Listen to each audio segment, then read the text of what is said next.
আজ আবারও একটি আলপনার ভিডিও নিয়ে তোমাদের সামনে হাজির হলাম। আগেও 2-3টে আলপনার কাজ তোমাদের সামনে শেয়ার করেছিলাম। তোমরা সেই ভিডিওগুলোতে অনেক অনেক ভালোবাসা দিয়েছো। ভিডিওগুলো সমস্তটাই মিলিয়ন পার হয়ে গেছে। তো এতটা আমার পাশে থাকার জন্য সকলকে অসংখ্য পরিমাণে ধন্যবাদ। এই আলপনার কাজ বা অন্যান্য যাবতীয় কাজগুলো তোমাদের এত ভালো লাগছে, এটা দেখেই কিন্তু আমারও খুব ভালো লাগছে, আর আমিও বেশি বেশি কাজ করার উৎসাহ পাচ্ছি।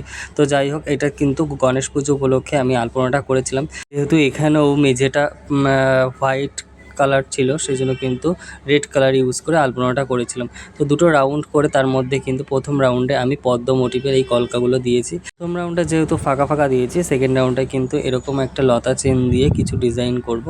তো দেখো, লতা চেনটা দুপাশ থেকে এরকমভাবে ঠিকঠাক করে মেজারমেন্ট করে নিলাম। তারপরে কিন্তু এই রকম যে কলকা দেখো, বেঁকি বেঁকি কলকাগুলো, সেগুলো কিন্তু এরকম করে আঁকার চেষ্টা করছি। তোমরাও কিন্তু আমার এই ভিডিওটি দেখে যারা আলপনা একদমই পারো না, তারা কিন্তু দেখে দেখে ট্রাই করতে পারো। প্রথমে তোমরা মেঝেতে না পারলেও খাতায় করে চেষ্টা করবে, তারপরে কিন্তু মেঝেতে এরকম করতে পারবে। যাই হোক, মোটামুটি কিন্তু দেখো এরকমভাবে কলকাগুলো আমি এই পুরো সেকেন্ড রাউন্ডটা ভরে দিয়েছি।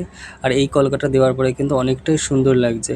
এরপরে কিন্তু আরও একটি ফাঁকা ফাঁকা করে কলকা দিয়েছিলাম, সেই কলকাগুলোও কিন্তু একে একে আমি কাজগুলো শেষ করে এবার সাইডে যে বর্ডার, সেই দুটো করে বর্ডার দিয়েছি। যেহেতু একটা করে বর্ডার দিয়ে থেকে দুটো করে বর্ডার দিলে কিন্তু অনেকটাই সুন্দর লাগছিলো, এই জন্য কিন্তু আমি দুটো করে বর্ডার দিয়েছি। আর একদম শেষে কিন্তু সামনের দিকে এরকম একটা ছোট্ট লম্বা করে কলকা করেছি। বেশি হিবিজিবি করিনি, কারণ কি হিবিজিবি করলে খুব বেশি গেজিয়ে যাবে, এই জন্য কিন্তু একটু ফাঁকা ফাঁকা রেখে আলপনাটা করার চেষ্টা করলাম। ডিজাইনগুলো কিন্তু মোটামুটি যতটা সম্ভব মন থেকে করার চেষ্টা করেছি। আর দেখি যেহেতু সবাই করে, সেখান থেকে কিন্তু কিছু আইডিয়া নিয়ে কিন্তু চেষ্টা করলাম করার। আর তোমরা কিন্তু দেখে অবশ্যই জানিও আলপনার এই কাজটা কতটা সুন্দর হয়েছে। এরকম ধরনের যে কোনো আলপনার কাজ বা মেহেন্দি বা মূর্তি যে কোনো কাজ লাগলে তোমরা কিন্তু অবশ্যই আমার সাথে যোগাযোগ করতে পারো। কাজগুলো করতে পেরে কিন্তু আমারও খুব ভালো লাগে। আর তোমরা কিন্তু এতটা সাপোর্ট করছো, এই জন্য কিন্তু আমি আমার ফেসবুক যে পেজ আছে, সেই পেজটি কিন্তু অনেক গ্রো করেছে।